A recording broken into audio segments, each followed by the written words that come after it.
Her tale was off limits, until I asked what sensitive really meant. The feathered boundary.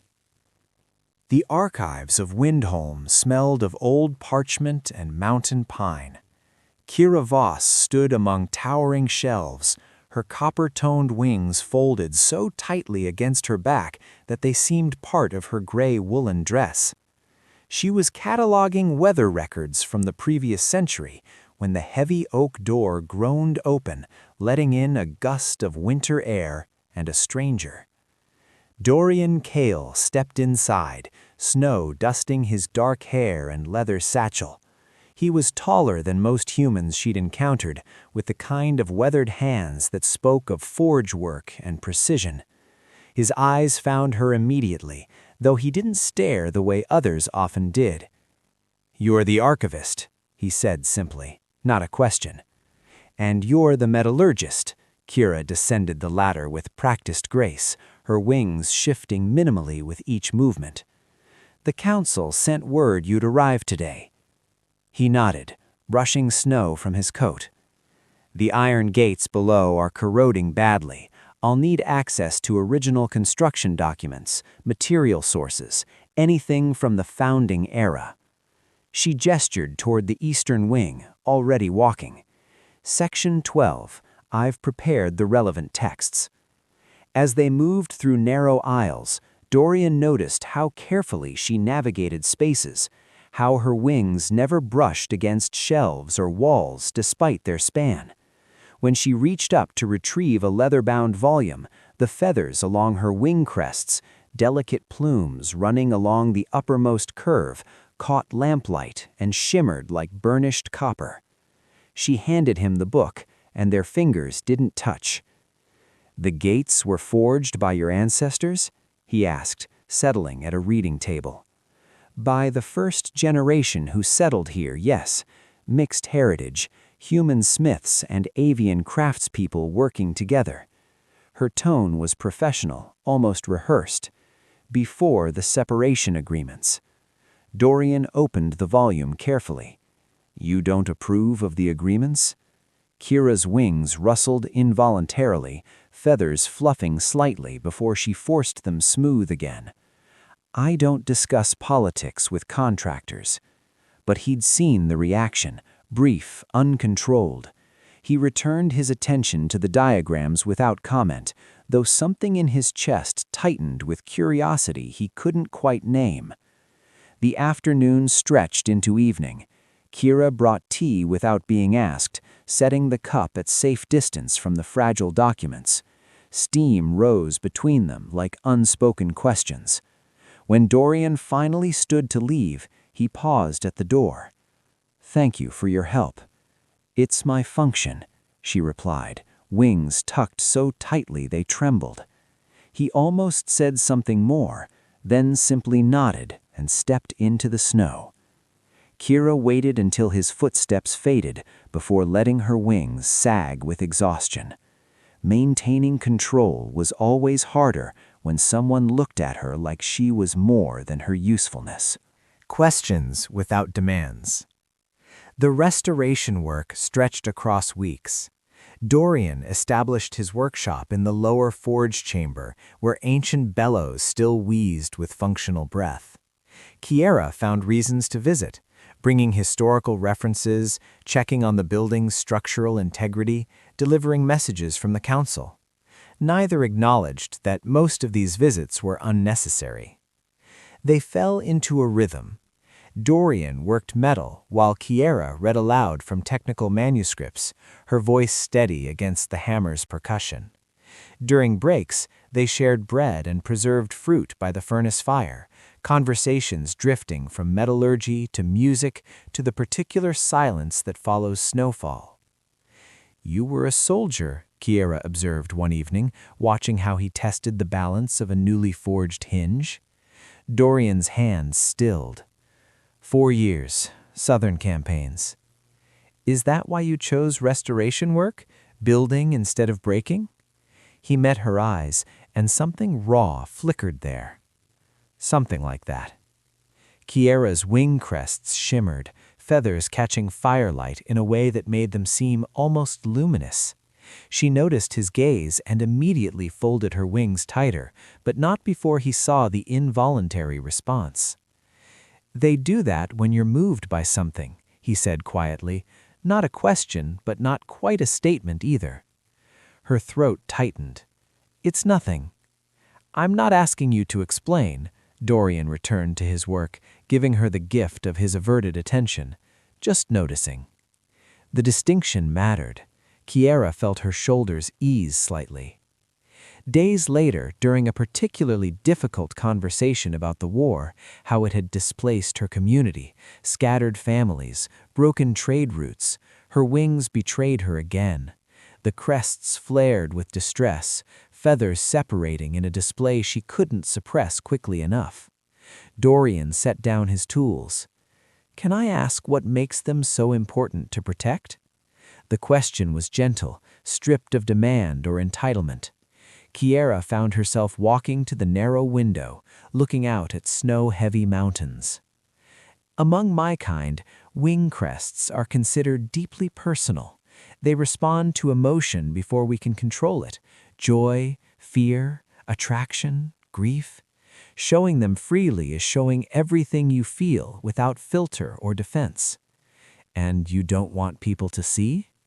"I don't want people to know before I'm ready to tell them," she turned, meeting his gaze. "Every feeling becomes public property, every reaction analyzed." Dorian nodded, understanding settling in his expression. "So you guard them like I guard which stories I tell about the war?" "Yes." The word came out softer than intended. He didn't move closer, didn't reach out. "Thank you for trusting me with that." It was the restraint that undid something in her chest, the fact that he asked, listened, and required nothing more. That night, working late side by side, Kiera's wings remained folded but no longer trembling with tension. Dorian hummed an old Forge song under his breath, and she found herself smiling at the melody. When their hands accidentally brushed reaching for the same scroll, neither pulled away quite as quickly as before. The truth behind protection. The blizzard arrived without warning, as mountain storms often did. Kiera and Dorian were cataloging iron samples in the tower workshop when wind began screaming against stone walls. Within an hour, visibility vanished into white chaos. "We'll need to stay here," Kiera said, checking the shuttered windows. "The passages down are too exposed." Dorian built up the furnace fire while she gathered blankets from storage. The workshop transformed into an island of warmth suspended in howling void. They ate supplies meant for long research sessions: dried meat, hard cheese, winter apples. "Tell me something true," Dorian said, as darkness settled fully outside. They sat close to the fire, shoulders nearly touching. Kiera's wings shifted. "About what?" "Anything. Something you don't usually share." She was quiet for a long moment, watching flames dance. "I'm lonely," she finally said. "I've built such careful walls that I've forgotten how to let anyone close. The rules about my wings, about boundaries, they started as protection but became prison." Dorian absorbed this, firelight carving shadows across his features. "I know that feeling. After the war, I'd told myself I needed distance to heal, but distance became habit, and habit became isolation. How do you fight it?" "I'm not sure I have been, until recently." His eyes found hers. "Sometimes someone reminds you what connection feels like, and suddenly the walls seem less necessary." Kiera's heart hammered. Her wing crests began shimmering despite her efforts to control them, copper feathers catching light in rippling waves. She saw him notice, saw him deliberately not react, and that restraint was more intimate than any touch could have been. "You could ask," she whispered, "to see them properly." "I won't." Dorian's voice was rough with honesty. "Not until you offer without me asking." The fire crackled between them. Snow hissed against shutters. Kira felt something fracture inside her, not breaking, but opening. My whole life, people have either demanded access or pretended I didn't exist. You're the first person who's just waited. Waiting isn't hard when someone's worth it. Kira's wings unfolded slowly, no longer forced into submission. They spread partially, feathers loose and natural, crests visible in all their responsive glory. They shimmered constantly now, betraying everything: attraction, fear, hope, desire. Dorian's breath caught, but he remained still. "I'm terrified," Kira admitted. "So am I." She shifted closer, closing the small distance between them. "Of what?" "Of how much I want this, want you." His hand lifted, hovering near her face, but not touching. "Of how easily I could fall." "Then fall," she breathed. His fingers traced her jawline with devastating gentleness. Kira's wings trembled, crests flaring bright with undeniable want. When their lips finally met, it was soft and searching, a question and answer both. The kiss deepened gradually, building like forge fire from ember to flame. Dorian's hands moved to her waist, pulling her closer. Kira's wings curved around them instinctively, creating a private world within feathered walls. "Tell me if—" she interrupted. "Don't stop," with a certainty that surprised herself. They moved to the nest of blankets near the fire. Clothing became obstacle, then memory. Dorian's touch was reverent, exploring her as if she were rare text requiring careful study. When his fingers finally, tentatively approached the base of her wings, Kira caught his wrist. "Not yet," she whispered, "but soon." He nodded, understanding, and focused instead on the landscape of her body, every curve and hollow, every place that made her gasp or sigh. Kira discovered the landscape of him in turn, learning the scars that tracked his ribs, the strength in his shoulders, the way he shuddered when she kissed the hollow of his throat. Their joining was slow and deliberate, neither rushing toward completion. Kira's wings spread fully now, uninhibited, crests blazing with emotion she no longer tried to hide. Dorian watched her face like it held answers to questions he'd spent years asking. Afterward, they lay tangled together, her wings draped loosely around them both. The storm continued outside, but inside was only warmth and steady breathing. "I've never—" Kira started. "I know." "How do you know?" Dorian smiled against her hair. "The way you held yourself so carefully, the way you're not holding yourself carefully anymore." She laughed softly, surprised by joy. Her wing crests still shimmered, now with contentment rather than anxiety. They didn't sleep much, instead talking through the dark hours, sharing stories that mattered, fears that shaped them, hopes they'd stopped admitting even to themselves. Each revelation was its own kind of intimacy, stripping away armor until truth remained. The storm and surrender. Dawn arrived gray and muted, the blizzard finally exhausted. Kiera woke wrapped in Dorian's arms, her wings still loosely encircling them both. For the first time in memory, she didn't immediately fold them away upon waking. Dorian stirred, his fingers tracing lazy patterns along her shoulder blade. Morning. The storm passed. She should have felt urgency to return to routine, to rebuild protective distance. Instead, she burrowed closer. "Are you all right?" he asked, reading the tension that crept into her body despite her proximity. Kiera turned to face him fully. "I don't know how to do this, how to be open. What if I can't maintain it?" "Then we figure it out together." His thumb brushed her cheekbone. "You don't have to be perfect at vulnerability, you just have to try." Her wing crests fluttered with uncertain emotion, hope tangled with fear. "Everyone will see. The moment we leave this room, they'll know." "Does that bother you?" She considered this honestly. "It terrifies me, but hiding from you terrifies me more." Dorian kissed her forehead. Then her lips, soft and reassuring. "We don't have to announce anything, but I won't pretend last night didn't matter." They dressed slowly, reluctant to transition from private sanctuary to public expectation. But when they finally descended to the main archives, Kiera walked with her wings relaxed rather than rigidly controlled. Several colleagues noticed immediately, avian hybrids recognizing the significance, humans sensing the change without understanding it. Mira, another archivist, approached with knowing eyes. "You look different." "Do I?" Kiera managed, wing crests shimmering with self-consciousness. "Lighter," Mira smiled. "It suits you." The days that followed brought adjustment. Dorian continued his restoration work while Kiera maintained the archives, but now their paths intertwined openly. They took meals together in the commons, walked evening circuits along the mountain walls, sat reading by the fire, his hand resting casually on her knee, her wing occasionally brushing his shoulder. The intimacy deepened in quiet increments. One evening, as they prepared for bed in Kiera's quarters, a boundary crossed through unspoken agreement. Dorian paused while helping her with the complex lacings of her dress. "May I?"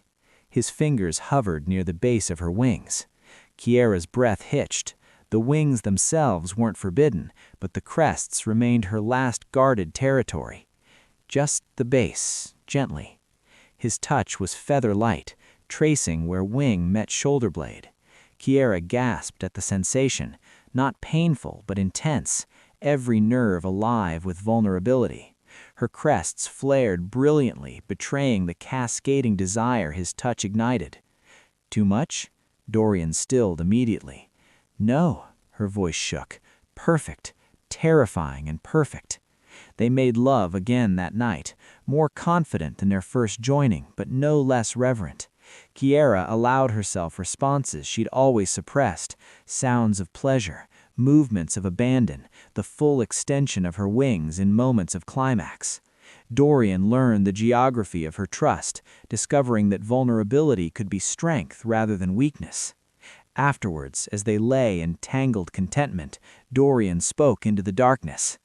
"I'm falling in love with you." Kiera's crests blazed so brightly they illuminated the dim room. "I know. I can feel it when you look at me." "Does it frighten you?" "Yes," she turned to meet his eyes. "But I'm falling too, and that frightens me more." He pulled her closer, and she let her wings drape over them both like a living blanket, the most intimate gesture her kind possessed, reserved for mates and family. "What happens when the gates are finished? When your contract ends?" Dorian was silent for a moment. "I suppose that depends on whether there's a reason to stay." "And if there were?" "Then I'd find a way." His lips brushed her temple. "I've spent years running from connection. I'm tired of running." Kiera's heart swelled with something too large for her chest to contain. Her crests shimmered steadily now, no longer with anxiety, but with the pure, unfiltered emotion she'd spent her life hiding. "Stay," she whispered. "Not just until the gates are done. Stay." "Yes." Simple, certain, complete. They didn't speak of practical details that night. Living arrangements, work considerations, community acceptance. Those could wait. For now, there was only this. Two people who'd built walls against loneliness, choosing to dismantle them brick by careful brick. Where trust takes flight. Spring came early to Windholm that year. Ice retreated from mountain passes, and the first trade caravans arrived bearing supplies and news from distant cities. The gates Dorian had restored gleamed with new iron, their hinges moving soundlessly after months of patient work. Kiera stood with him in the courtyard, watching as council members inspected his craftsmanship. Her wings were fully visible, no longer compressed beneath layers of fabric and anxiety. The crests caught morning light, shimmering with contentment she no longer tried to hide. "Beautiful work," the chief counselor declared. "The gates will serve for generations."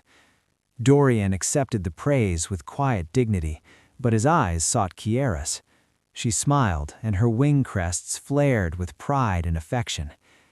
After the ceremony, they climbed to their favorite overlook, a stone platform jutting from the mountain's face, offering views of valleys spreading toward distant horizons.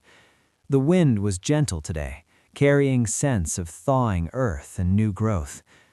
"I spoke with the council yesterday," Dorian said, standing close enough that their shoulders touched, "about permanent residency." Kiera's heart jumped, and they approved. "Windholm needs a resident metallurgist, apparently." His smile was soft. "And I need to be where you are." She turned to him fully, wings spreading slightly with the force of her emotion. "You're certain? Staying means adapting to our customs, learning our ways." "I'm certain." He cupped her face in both hands. "I've never been more certain of anything." Kiera's crests blazed with joy so pure it was almost painful. "Then I have something for you." From her satchel, she produced a small box of carved wood. Inside, nestled in silk, was a feather, one of her crest plumes, copper bright and perfectly preserved. Dorian's breath caught. "Kiera." "Among my people, when we choose a mate, we offer a crest feather. It's not just trust, it's permanence, a promise. I'm offering you everything I am, everything I've guarded, if you'll have it." He took the box with reverent care, then set it aside to pull her into his arms. "I'll treasure it, treasure you." His kiss was deep and sure, tasting of promise and future. When they broke apart, Kiera did something she'd never done in public. She reached up and guided Dorian's hand to her crest plumes. His fingers trembled as they made contact, tracing the delicate plumes with worshipful gentleness. The sensation flooded through her, intimate and exposing and absolutely right. Her crests responded to his touch, shimmering through every shade of copper and bronze, broadcasting her love without filter or pretense. "I love you," she said, the words finally easy, completely, terrifyingly, perfectly. "I love you too, and I'll spend every day proving you can trust me with this gift." They stood together as the sun climbed higher, her wings partially wrapped around them both, his hand still gently touching what she'd spent years defending. Below, Windholm stirred with daily life, markets opening, forges lighting, children playing in newly thawed streets. Kiera had built walls to survive, armor to protect the softness beneath.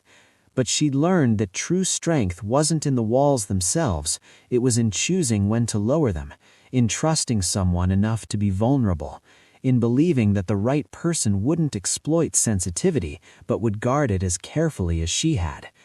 Dorian had never demanded access. He'd simply waited, patient and present, until she was ready to offer what couldn't be taken. And in that waiting, in that respect for boundaries, he'd won everything she had to give. Her crests shimmered in the morning light, no longer hidden, no longer forced into stillness. They moved freely now, honest and unashamed, broadcasting the truth she'd finally accepted. Love wasn't the loss of control she'd feared. It was the choice to trust someone with the parts of yourself too precious to risk, and discovering they'd handle them with the care they deserved. Lessons. True intimacy is born not from boundaries crossed, but from boundaries respected until willingly lowered by those who hold them. The deepest romance grows in the space between desire and patience, where waiting becomes its own declaration of love. Vulnerability is not weakness displayed, but strength shared, the courage to let someone see what you've spent years protecting.